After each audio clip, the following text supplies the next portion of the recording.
I have something for us. I have something for you. And now I need to find it. Chrome tab. This one.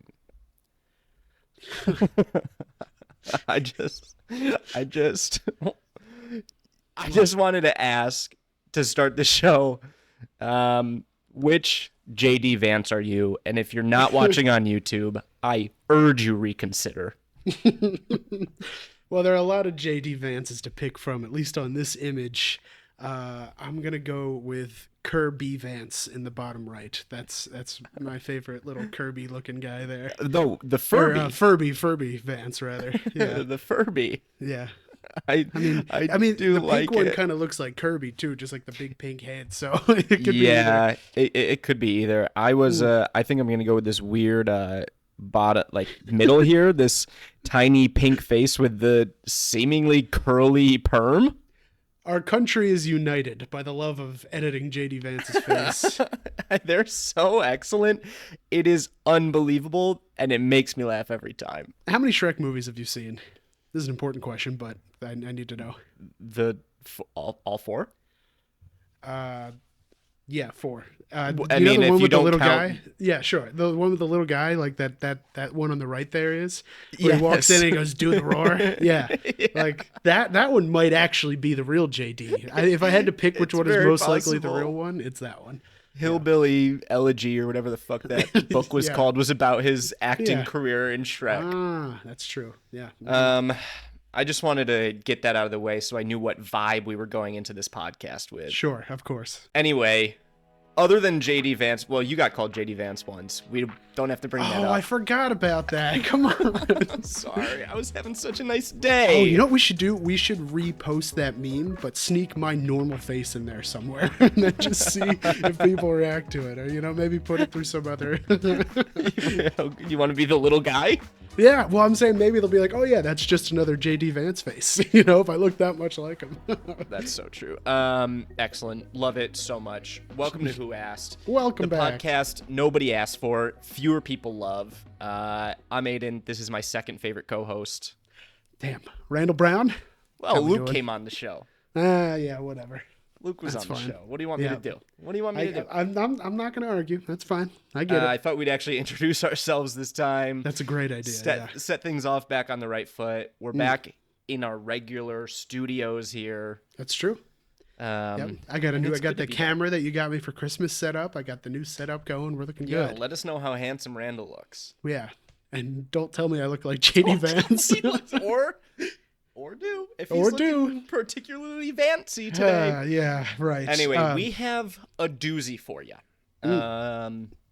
Not sure where it's gonna go, but we have What's News, our new segment, kind of more official this time. We have an alternate segment today called Plot Court for Plot now, Court. kind of. Plot, character, choose your own adventure. We're just going to talk about stuff. We'll tell you more when we get there. That's true. Trivia Tuesday, you asked. Anything I'm missing, Randall? Nothing on your end. I do kind of want to show you something before we get started, though. I just thought that you might like this or maybe hate this. So I got a Christmas present this year, and I've been waiting to show you because we haven't recorded since Christmas. It's been so long. Let's see, it's literally in the Christmas box still. Okay. The best gift I could have gotten. Oh, no. Oh, dear. Oh, fuck you. Okay. Myers tomato vine hand we soap. have to, we must. We Two must. bottles. There's 2 bottles in here. Look at that. Isn't that great?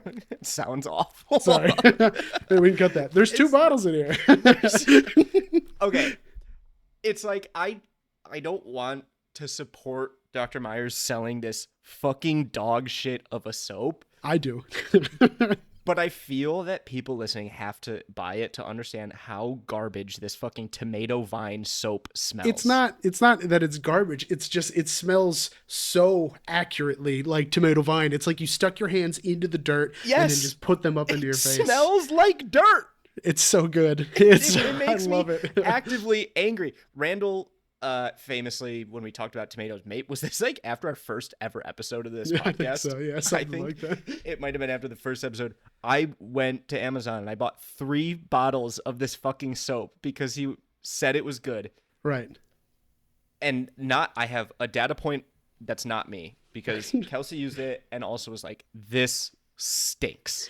Look, you can only buy up to 3 bottles at a time, which is the real problem. Then they put like a timer on you before you can buy another 3. So I've gotten 9 this way so far. Oh my But, god, you I got 'em all smell like stashed up. fucking dirt. And tomatoes. It's great. Oh, it doesn't it doesn't even smell like tomatoes. It's Well, it smells just like tomato soil. vine. It smells like the vine. It smells like in the garden a tomato plant. That's what it smells like. I agree. It doesn't smell like just tomatoes. Otherwise, that would be a ketchupy smell, and nobody wants to smell like vinegar. So, there we go. Is it Roma? Is it San Marzano? We're not going to have the ketchup discussion now. Okay. We need a whole segment for that. So we'll come back. I'm sorry. Well, I'm sad for you that you have to keep using that soap, Don't be. and I'm sad your brain is wired so that you like it. Well, that's one of the many things that my brain is wired for. So Yeah. got to take it take it all. That's how it goes. Well, I won't take it. Let's do this. What's news, Randall? What's news with you? So what's news with me? Well, speaking of the tomatoes and all that, it's hard to get good help these days. It's really hard. We can't get anybody else to join us on the show. We can't even make the DEI hire we wanted to. But the people that are really upset about not having good staff are the mafiosi in Sicily. I don't know if you saw anything about this. Big headline, Sicily's gangsters complain they can't get the staff. So they're having a big problem where they can't get the youngins to come out and join the mafia anymore. Like They don't Gen wanna... Z don't want to do it. No. It's all family, right? Well, kind of. I mean, you're supposed to be in Cosa Nostra, which is the Sicilian mafia, and then what's the Ndrangheta, which is the mainland mafia. Both of them are like just huge organizations at this point. So, Right, they kind of run things. You're right, yeah, and they can't get young people to do it. The real reason that this Gen Z. Yeah, so the reason this came up was they've been smuggling like mobile phones that are like one-time use into prisons for the people that are in prison that are still like the heads of things.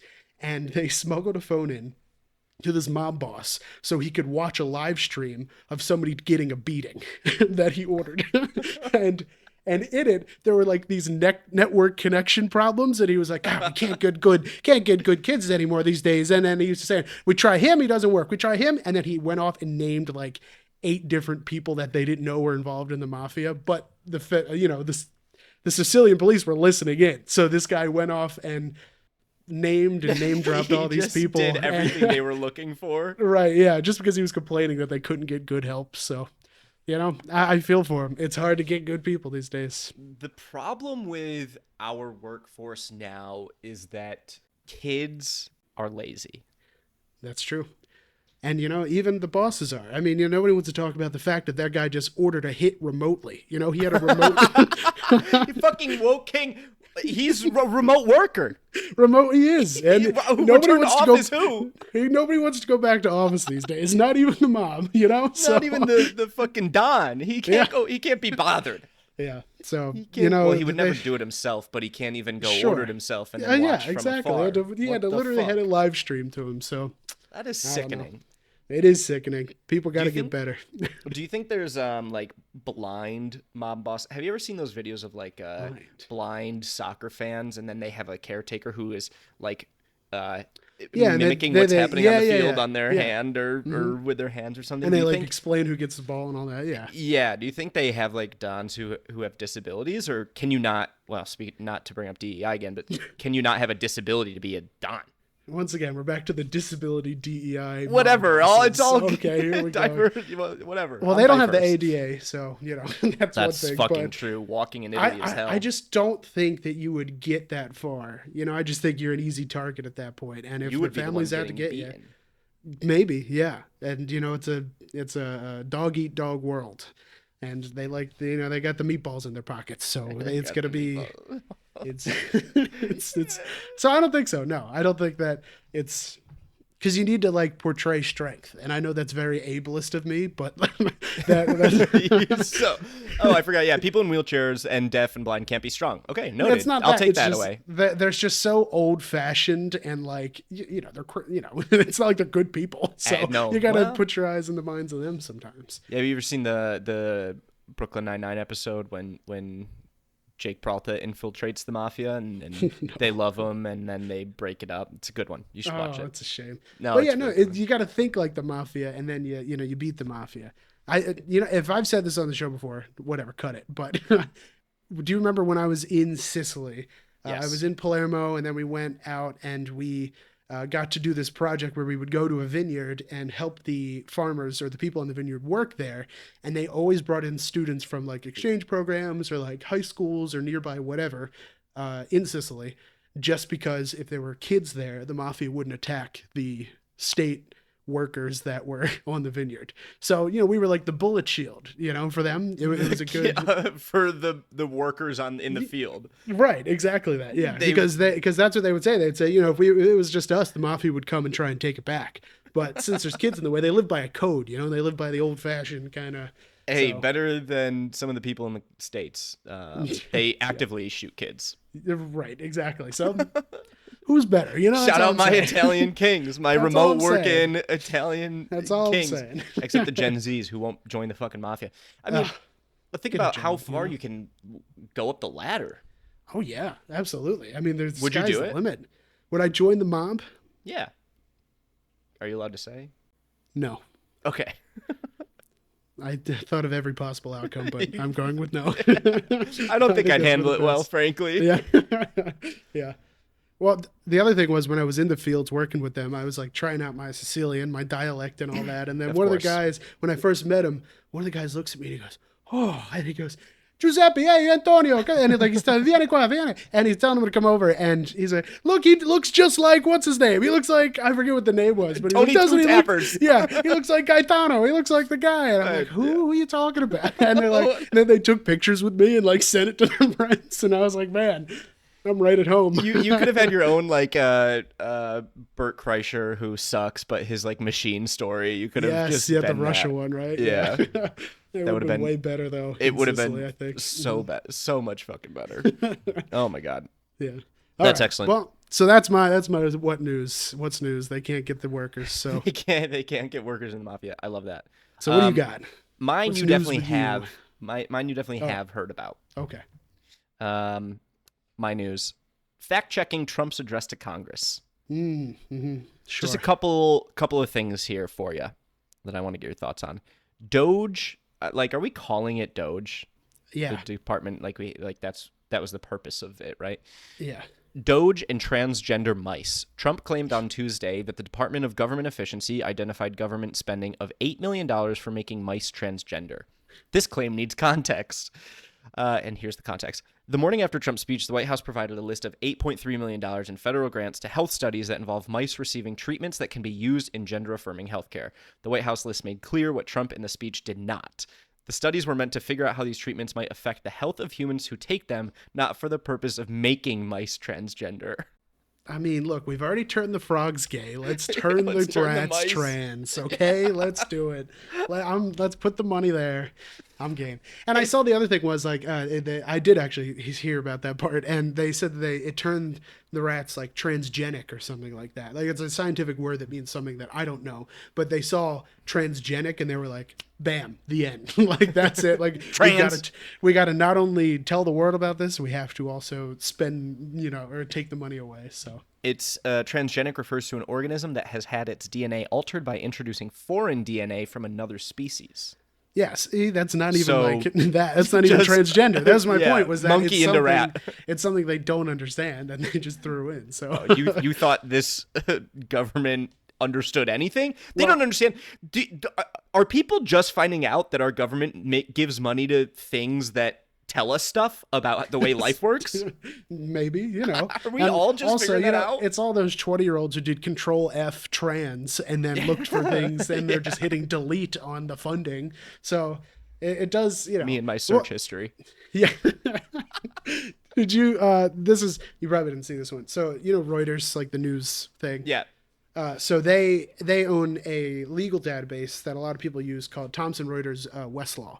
And usually people are tied between like if your firm is going to use Westlaw or use Nexus, but for the most part, the federal government used Westlaw, and which again is this Reuters thing. So what happened was when they started making all these cuts, they were searching, I guess, and they started to cut the funding to Thomson Reuters Westlaw. So all the federal attorneys started losing access to their case databases and their searches before somebody had to come in and be like, hey, Doge, this isn't Reuters, the news people. These aren't the people asking you tough questions, you idiots. Give the money back. Shit. And then they got put back on. But like, dude, just because it had the name in it, it's crazy. Reuters. Oh my God. Yep. Yeah, we live in hell. I have one more piece of this for you. And this one hits very close to home, obviously. Don't know if you saw this one. Trump calls male circumcision foreign aid spending, quote, waste. Trump, and this is a quote, just listen to some of the appalling waste. Millions of dollars for male circumcision in Mozambique. Now, this one's tricky for me. Okay. This one obviously is a bit, it's not for Africa because apparently, which is a little bit of news to me, most circumcisions we do in Africa are to help stop HIV and AIDS. Sure. Do I agree with Trump on stopping it in Africa? No, but do I agree? Do we need to do it necessarily in America all the time? I don't know. Like, I've turned a lot of people into believers. Believers in what? Not circumcising kids. Uncircumcising? Like, taking it, putting it back, putting the hood back. Just a skin graft. No, it's how it works. I mean, look, Trump is going to make a big deal about anything, but there was a lot of the problems with like that, and there was like the what was the other one? It was like transgender. Yeah, sorry, transgender operations in Colombia or something like that. Oh, yeah. And it was just like, normal like healthcare for people that are there. So yeah, I understand where you're coming from and the details that you're so graciously bringing to light, but that is not something that you need to win people over on. I think I agree with you. Okay, great. I mean, ultimately I do. And that's us talking news. What's new in the world? That's news. Yep. That's true news that. To me. Which is good because I've got a lot to talk about next. Okay. All right. For your plot thing. Yeah. So we're going to move on. This is our segment for the week. It's called Plot Court. Mystery segment. Plot Court, Character Court, whatever you want to call it. But the idea is that I will give Randall and Randall will give me a plot of something that is maybe, what would you say, Randall? Controversial in modern times, whether people think it's really good. A hot take. And we're going to argue like one side of it, and then we can decide which you agree with. I like that. I have a few things to talk about. Okay. You want to go first? Do you mind if I go first? No, please go. Okay. Mine is going to be all Glee themed today. Oh, boy. And I would like to first ask you a question. I know you were going to... Go ahead, yeah. Am I allowed to talk about the school shooting episode? Wow. I think yes. Okay. Well, I will preface my yes with, I've seen 3 episodes of Glee, even as a theater kid. Trust me, I know how shocking that might be. One of them was the school shooting episode. Oh, really? So, yes. Okay. Well, then I am going to say that it's very controversial because it's a school shooting episode. Right. In a musical TV show. A musical TV show. For those who don't know what Glee is. The payoff is good. If you might not even remember, Randall. Because, I don't know. Because I didn't remember it, and I was going back through and I watched it, and it's fucking amazing. So let's hear it. Let's just quick go through this, and then you can tell me if you think this was good for TV or bad. Okay. So I think the actors did a great job. Like, it was raw. It was good. The blonde girl who's a dancer in the bathroom, like, when the gunshot went off, did great. She was emotional. Will Shoot, the guy who plays Matthew, whatever. Weird character, but very comforting to his kids while everyone is doing it. One person gets up in the middle of the choir room and tries to like go out and run, and he's like, "No, stop! You can't. There's a shooter." Sure. And so it's like 30 minutes of tension building, obviously waiting, and these 2 gunshots go off. So it cuts to black, and then it comes back, and it shows right before the shooting happens. And Sue, the cheerleading coach, is talking to the girl in the show with Down syndrome. Okay. If you recall. And they're very close. Like she treats her like a daughter. Turns out the girl with Down syndrome name is Becky. So Becky is in Sue's office, and she says she pulls out a gun and is like, I got this from my dad or something. Wait, is that where it starts? I didn't even remember that. Okay. And so she brings out the gun, and Sue's like, give me the gun. And she drops it, and 2 shots of the gun fire. And so after this whole tension building thing, they figured out it was literally the girl with Down syndrome dropped the gun that she took from her dad's house into the school, and that's it. And then the episode ends, and they never talk about it again. It's literally never talked about. I thought that maybe this is just rose-colored glasses, but I thought people like died. Nothing happened. Nothing happened. Yeah, No. It's just the school shooting episode, I guess. It's the school shooting episode because they scapegoated the Down syndrome girl. Yeah, see, the real problem with my memory on this is there's a video on YouTube I watched a long time ago that is a supercut between 3 media projects. 1, the shooting episode of Glee. 2, High School Musical. And 3, the Columbine documentary. So somebody decided to pitch those 3 together to make it a seamless project of singing, stopping singing, and then a shooting and terrible, terrible violence. So... Can you send it to me? Yeah, sure. Somewhere I along think I the gotta way. see it. Yeah, somewhere along the way that's in my memory there. So. Oh my god. Okay. But well, I'm glad nobody died. No one died. Are you cool with, like, how does that sound for you? Because people obviously don't like it, but watching, you can say a lot of things about art and television. Yeah. When did that come out? What year? Do you know? Ooh, my guess is like 2011. Yeah, that sounds right. Let's see. Season 4, episode 18. 2013. Oh, my senior year. Well, our senior year. Yeah. Yeah. I don't know. Because, like, it's kind of like a should you have done it? No. But is it okay that they did it? Yes. Because, like, the show is a musical TV show. You're supposed to sing about not making the basketball team, not necessarily being afraid of your life, afraid for your life. I'll also say this for some context, because I looked it up. The Sandy Hook shooting was December 14th, 2012. I see. So for an episodic television show, 4 months, they probably made it after Sandy Hook. Look, sure, yeah, but if we're going to gauge media based on how close they are to a school shooting, every TV show that's come out in the last 10 years should be taken in that magnifying That's glass. Very fair. That's very fair. There was one recently. Here's your impromptu Star Wars question. It's not really like a trivia, but I forget which shooting it was. Hard to say these days. It was a really bad one. I think it was the Texas Uvalde one. It came out... it happened the week that the Obi-Wan Kenobi show came out on Disney Plus. The very not first, a sponsor. Not a sponsor. On Disney Plus, get it now, $14.99 a month. And the very first scene of the Obi-Wan Kenobi show, spoiler, is Order 66 in the Jedi Temple. It starts with a bunch of younglings running around from the clone troopers shooting up their school.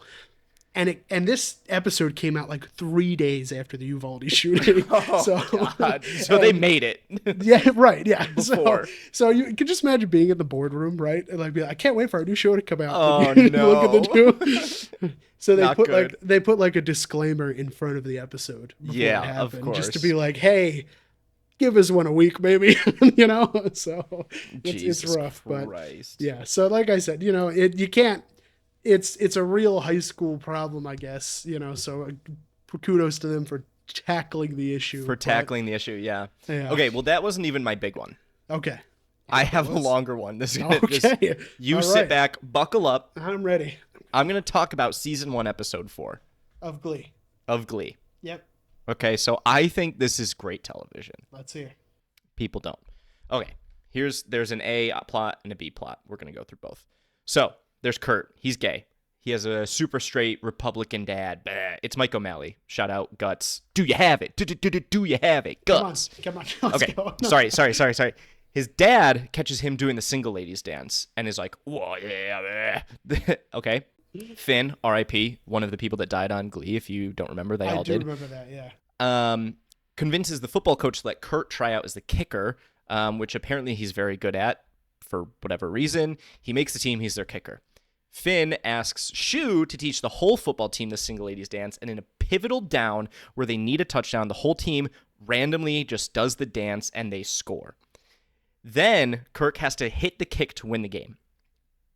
Before he kicks it, the music comes back, and he, like, in his walk-up, he kind of, like, does the little dance before he goes up.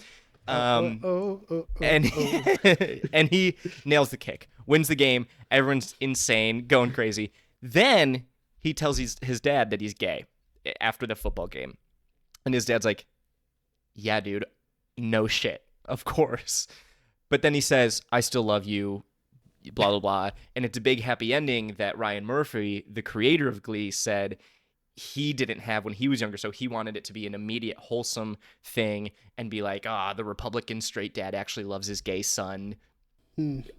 All is the end. I love fantasy. Fantasy is good. And I think it was like, oh, maybe this show isn't insane. Like, it's all not going to be so bad. And talking about the school shooting episode again, that was not the case. That was a lie. You know, you probably don't have the answer to this on hand, but could you tell me how many coming out episodes were on the entire run of show for Glee? Let's see if I can. It says there. Wait, what? It says there is one episode of Glee that focuses on a character coming out. In the episode titled 100, a character comes out, but that's obviously wrong because the one literally. So let's say at least 2. Yeah, we'll go with at least 2. That's right. Now, that was plot A of that episode. Oh, okay. So far, so good. Yeah. Okay. So far, so good. There's more. Plot B revolves around teen pregnancy. Okay. So Quinn, a cheerleader, she's dating Finn. She tells Finn that she's pregnant and it's his kid and that he inseminated her while they were in the hot tub and he cummed in the hot tub.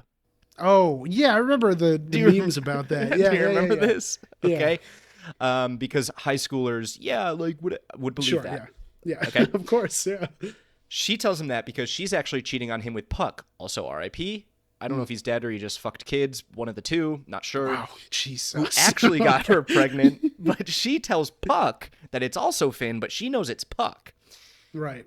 Gets mad at Quinn, yelling, saying it has to be his because she said she was a virgin when they first had sex. Quinn tells him he's a loser and couldn't raise the baby like Finn could because Finn's a good guy, captain of the football team, yada, yada. Yeah. Episode 4. Easy. Bam, bam. I think it's... whatever, football, cheerleading, Glee Club, there's a lot of pregnancy opportunities there, I would say. Sure, yeah. Then Will's wife tells her friend that she had a hysterical pregnancy and isn't actually carrying Will's kid, which is when you just think you're pregnant, but you're not, for all you that don't know, which I know is most of you. And so when she finds out that Quinn's pregnant, their choir teacher's wife asks the teenager if she can have her kid so that she can fake the birth and have the kid, which, again, you got to look pregnant to have a kid. Yeah. That didn't happen. Quinn gave the baby to Rachel's mom, who is Idina Menzel and also the coach of the rival Glee Club. Of course she is. Of course. And who did that baby grow up to be? Come on, there's gotta be a really funny answer there. I can't think of one right now. Fucking Philippa Sue. Zoe Saldana. Zoe, tough. With her new musical. With her new transgender musical. Yep. Anyway, carry on. And so this was a bit of the foray into the tumultuous relationship that Will and his first wife would wife, I guess, whatever. And there is more in the episode, but I think I'm going to leave it at that and say... this had some mixed reviews on old Rotten Tomatoes, but I think it's a perfect episode of 2013 That's the same television. episode That's all one episode. The guy coming out at the football game doing the dance and Yep. the giving the baby away to the rival Glee club. That's Wow. correct. I mean, that's kind of giving the baby away to the rival Glee club. Yeah, I mean, it's in a just sense. it's like the perfect turf war episode in a way. You know what I mean? So that one has mixed reviews just because of how they handled sensitive topics. Is that? Yeah. Because look, the reason I'm asking that is because theater kids and people who like that kind of stuff in general, sometimes they don't like it for the wrong reasons. You know what I mean? Right. So did they not like it because of the way it was done, or did they think that like the single ladies dance was not a good dance to do on the football field? They should have done, electric slide or something that maybe the older guys would have known. It wasn't that. I think it was just like what's happening and why. There's some who are like season 1 of Glee is perfect, that it's Ryan Murphy in his bag again, and then Right. there's somewhere it's like Ryan Murphy, like you need a grip on life. I think. Well, it does sound like he was like, yeah, this is something that I wished happened, but it didn't actually happen. So I guess it makes sense. I did some research, and that was To what put he those said. two in the same episode, though, that's quite the Dude, move. You should rewatch Heavy-handed. Glee. I don't think, like I said, I would be rewatching only 3 episodes, and I don't think that's what I want to do with my time. So I'm sorry, but I'm interested in coming back to another Glee plot court one day, maybe. So I got great. there's so many. God, wow. So what would in you the rate that end, episode? what would I rate the episode? Yeah, if you I'm just, giving it 5.5 out of 10. Okay, so you're just a middle of the road guy. I don't think it deserves anything over 6, but it definitely 5. I think is not as good as it should be given the themes that they tried to present. Yes. Is that good enough for you? I think that's You like fair. that? Yeah, hot topics. Exactly. I literally Trying their can't best. believe like this came out our senior year of high. It doesn't feel Yeah. like Like 10 years ago, or it doesn't feel real. More than that. 11 years ago. Did I 12 watch years it in ago. college? Like I don't know. Yeah, that happened to me a couple times. I remember being like, "Oh yeah, I watched that in whenever," and then I see it came out like in college, and I thought it was something I watched in high school or something like that. Time doesn't exist. No, you know? no. Time doesn't exist. Well, speaking of time not existing, let's take some things out of time and bring them to the present with my plot court. Okay. But first, I have to ask you just to see how much I'm going to expand on this. When was the last time you watched the movie Jurassic Park? Oh boy. The first Jurassic Park. Yeah, just the first one. Fucking 13 years. 13 years? That's not as bad as I thought. I thought maybe you watched it when Probably you were more. like, Again, time's not real. right. So I brought this up the other day in front of 2 of our friends, and they yelled at me and they said I was wrong. So I figured this would be the perfect thing for me Okay. to bring up for this. Great. So my take is that John Hammond, the guy in the white suit with the hat and the mosquito in his cane, Yep. is the villain of Jurassic Park. He is the bad guy. Okay. Now, so the movie starts, right? And they are trying to put the velociraptor in the cage. And then while they're trying to do it, something goes wrong. One of the guards accidentally gets sucked in the cage, gets eaten. He dies. Yep. Okay. So the next scene, we go to somewhere in South America where the lawyer is like trying to talk to the people who were with Hammond because Hammond is ignoring his lawyer. And his lawyer says, all of the investors, all of the capital owners are going to pull funding unless we get some approval that this park is great, that this park is going to be fine.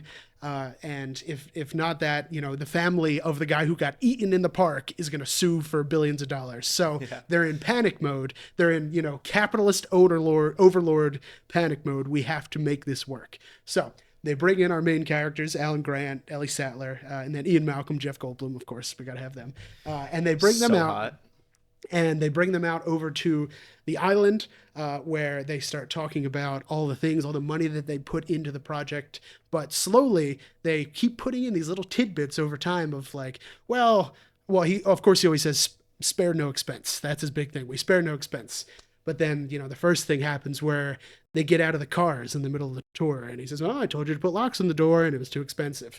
And then they're one guy. They have a single guy, a single skeleton crew running the entire security of the park, played by your boy from Seinfeld, of course, Newman.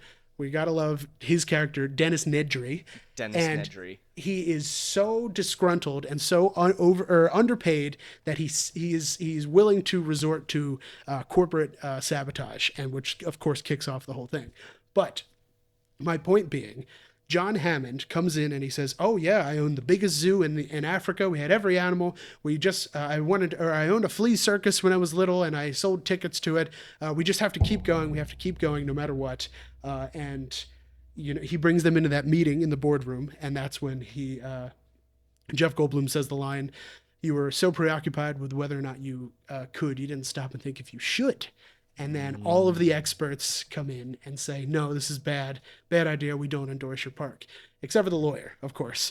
The only one that agrees with him, to quote, is the blood-sucking lawyer, because he says, "Yes, we can upcharge for thousands of dollars a day. We can do all this, no matter what."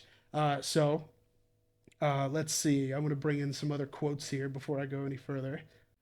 Next, the exploitation of all their employees. They want to be like any other theme park in the world, and they want to exploit young workers and people who can't, pay them less to work at a theme park, just for the experience of the guest. Yes. And at the end of the day, it doesn't work out for not only the people that work there, but for people like his grandchildren that he brings to the park. He's so blinded by this need for more that he decides, nope, we're going to bring everybody in, and then people die. People get eaten. The entire 7-movie franchise happens because John Hammond wanted to make more money and wanted to go where nobody had before. He says himself, creation is an act of sheer will.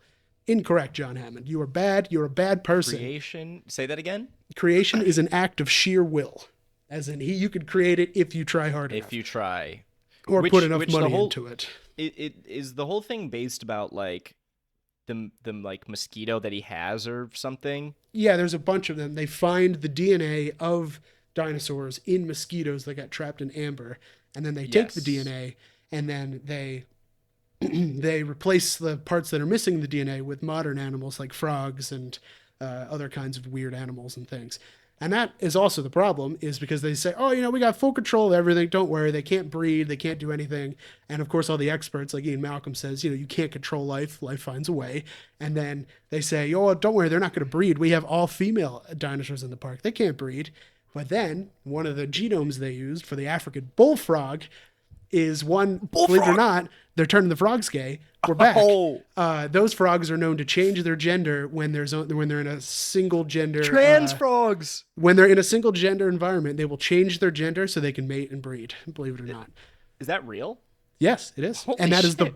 that is also the plot of Jurassic Park, because they find the eggs and they're like, there shouldn't be eggs here. Oh shit. Right. So point being, they cut costs. They didn't bring in the experts when they did any of this stuff. And everything, there's all these small, minute details in the movie that people ignore, one of which being like the plants. Remember, they find the sick Triceratops, and then, Jeff Goldblum's like, "Oh, that's one big pile of shit." And then he's standing next to the big pile of shit on the ground. Shit, yeah. Yeah. And then the Ellie Sattler, what's her name's character? Laura Dern's character, she's a paleobotanist. I don't think that's a real thing, but she studies something. She studies plants from whatever dinosaur age. And she's like, "Wow, no, look, all these plants are poisonous for all these animals. I don't know why any of these are in here. If they brought in a single expert, none of these problems would have happened." But the problem was, he just did it to get the money out, and then he tried to shoehorn these people in at the end to open the park and make money. And in the end, all these people died. So Nedry is the villain, theoretically, in the movie. He's the one that takes. So yeah, he takes the DNA for a bunch of the dinosaurs to sell to a rival company, and he tries to bring it away, and then he dies in the process. So would you say John Hammond is a billionaire? Yes, where he is, yeah. I mean, he buys like 6 islands off Costa Rica, so yeah, I would say maybe more. Okay, then done. Villain. Yeah. All right. I've heard enough. I've literally heard enough. That's perfect. That's all I needed to hear. I've heard enough. I agree. Capitalist. Yeah. Capitalist scum. Piece of shit. Exactly. And that was the problem, was because, of course, well, imagine this. Our one friend who likes theme parks a lot said, he was just trying to make a good theme park, man. I'm shocked and appalled. And I know you're listening. I know you're listening. And guess what? Jeez.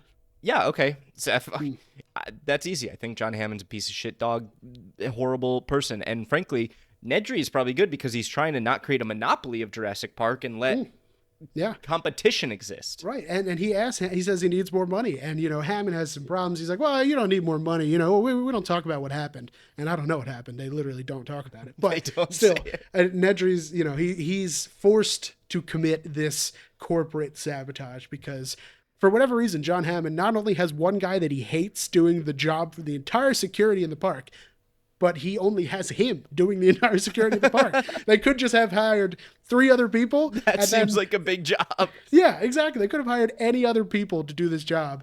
And then, you know what? There you go. Everything's fine. But instead, spared no expense, spared that expense. Right. And people died.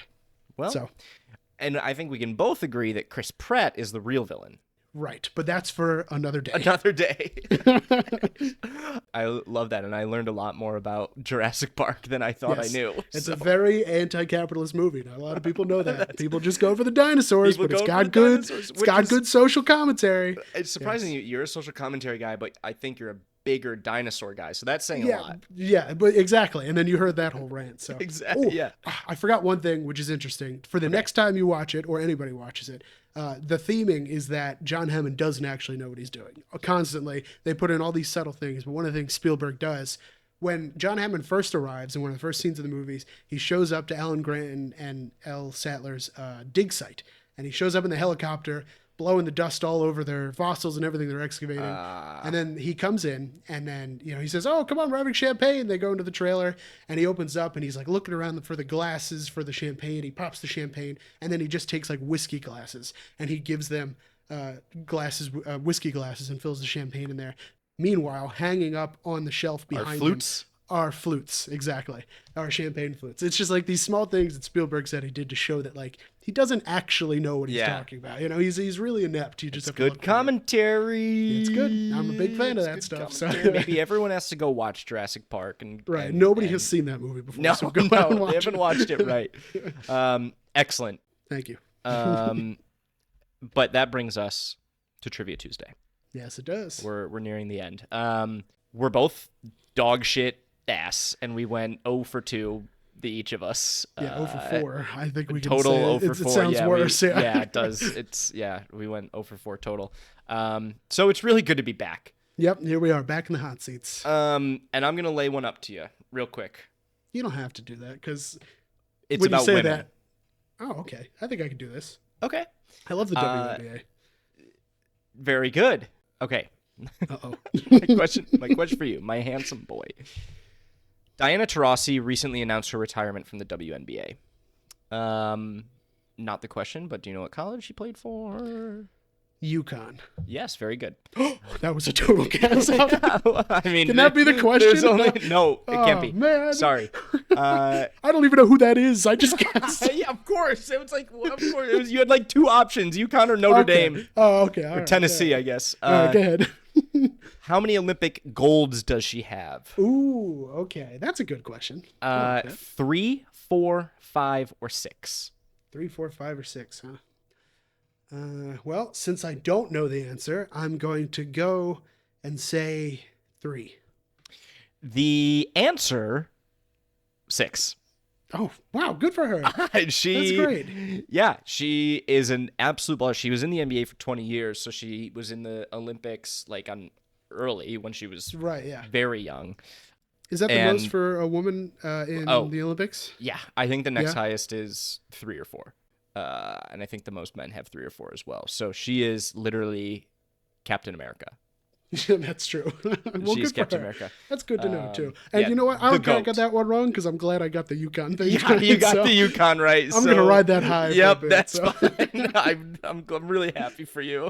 Speaking of people in Han-dominated fields, it's time for my question. So, which of the following characters did not fly the Millennium Falcon in any of the 12 theatrical Star Wars movies? A. Princess Leia. B. Rey Skywalker. C. Lando Calrissian, or D. 9 Nub. Excuse you. Don't do this. I hate this. I hate this. 9 Nub? Yes. N-I-E-N space N-U-N-B. He's the pancake face looking guy, if that strikes anything for you. Leia, Rey, Lando, and 9 Nub.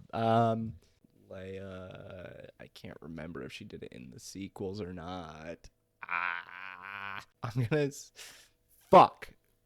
I hate this stupid fucking segment.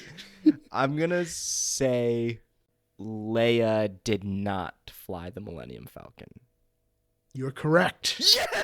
Oh, I'm the best! You did it. Yes. So very good. Shit. Women don't fly stuff. Okay. Except Rey. sorry.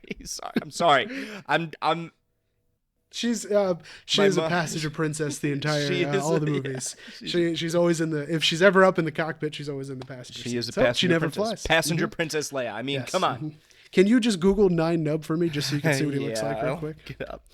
And then we can move on. It wasn't what I thought, but I recognize him. There you go. And I can see it. Yeah, I love this guy. He's got some funny thing. He never speaks in English, but he always does some like weird laughs, and it's pretty good. What would you call his like jowl situation? I'm trying to. I have called him Pancake Face for 20 years, but let me think about it. I mean, it's like kind of flaps. Yeah, they're certainly flaps. Cheek flaps. Yeah, but he's you know what? Would they kind of lay on each other, so I'd say cheek folds. How about that? All right, we'll leave it at that. Coming up next time. We'll leave it at that. Name Star Wars characters' appendages. That'll be great. I love this segment. Yeah. Crazy how quickly it changed. I know. Listen, flipping the switch. All right, let's wrap this bitch up. Okay. One simple you asked question, which was actually not simple for me. Okay. And this one comes from Trevor, our sweet boy. He had some good questions from the last time we did this, but I'm going to do this one. What is the best piece of advice you've ever gotten, and when has it come in handy? Ooh, wow. So I'll let you think about it because I had to think about it, and frankly, it was very difficult to think about. But I'm going to say one that I thought was maybe not the best in my life, but it helped me a lot. And I'll say, people telling me you need to be kind of comfortable with yourself. Like, go do things alone. Like, go sit at the bar and get dinner alone. Go to the movies alone. Go to the concert alone. I was always very much got to go do things with other people, and I thought I was awkward, and I just didn't want to see like how people perceived me. And then I like went to a bar one day on like a work trip, and now like on work trips when I'm alone and like not with Kels or something, because obviously I want to do things with her. I fucking love just sitting at a bar, couple beers, talking to the bartender, and eating it. Like, it's the best. It's just the best. I love it so much, and it like really made me way more comfortable with myself and ignoring like the perception of like other people have of me. That's pretty good. I like that. And I also like, I remember having those same struggles of like, oh, I mean, I'm just going to go sit down and get a coffee at this place because I have 2 hours. No, I mean, why would I do that? But then it's like, why wouldn't you do that? Exactly. You know? Like, just go in and enjoy it and just, live and don't really think about the other people that are, it's because they're not really thinking about it. No, everything you're thinking no about one is all cares. in your head. So, truly, nobody cares. That's pretty good. I like it. I'm going to go with one piece of advice that I got that I think we might have talked about when we were at the Super Bowl party the other day, but it was actually a piece of advice for musical advice that I got that ended up making me think way too metaphysically and philosophically about all kinds of life nonsense. So it's about improv in jazz. And whenever you do a lick or you're doing something and you're playing and you do a cool little ditty, never do it more than 3 times. Never ever do it more than 3 times. That's like, do do do do do do do do do do do. Like, you stop on the third one. You never do it a fourth one because then it gets tired, right? Then it gets, but if you keep people interested and you keep doing something that's different like that, then it not only gives you creative ideas to like keep going, but it keeps people interested and it makes you seem like a better player. So I was like thinking about why that is the way it is. Like, why can't I play it 4 times, or why should I not stop after 2? And it's just like, it's almost like a bait and switch of this is what this is, and then bam, here's something different. But also it's like a presenting way of just being your own self. Don't expect anybody to expect one thing or another. Just do what you're going to do. Take the tips along the way. You don't have to be your own kind of, you don't have to reinvent the wheel, but you have to, keep impressing and keep showing something different. And yeah, it's a weird thing, but I haven't even improv'd in jazz in right, literally for years, however, yeah. but I still think about that piece. I don't know why, so I'm going to say that. I like that. Yeah, it's a weird one. Really had you thinking. Yeah, it was a good question. Thanks, Trev. And that was a good ditty too. That was a good question. Good question. Good question to come back. We can do some dumb stuff. And for those of you listening, this is a new season. We do need questions. So please, every episode we'll do a US. Submit your questions to pod.whoasked@gmail.com. That's pod.whoasked@gmail.com. Yes, it is. And that's all, folks. That's what you're going for. That's what I was going for. I couldn't write. Whatever that was. I don't know. I don't know. That was not a good ditty. No, that was that was what we call a P Diddy. A P Diddy. Right, yeah. Goodbye, guys. Were you ever at his parties? No. Thanks again. Right now, just a reminder: these episodes are going to come out bi-weekly. True. And so that means we'll see you in 2 weeks. But please subscribe to our YouTube. Follow us on TikTok and Instagram. We're going to be posting a lot more clips, hopefully. And it's just a pleasure to be back with you, Randall.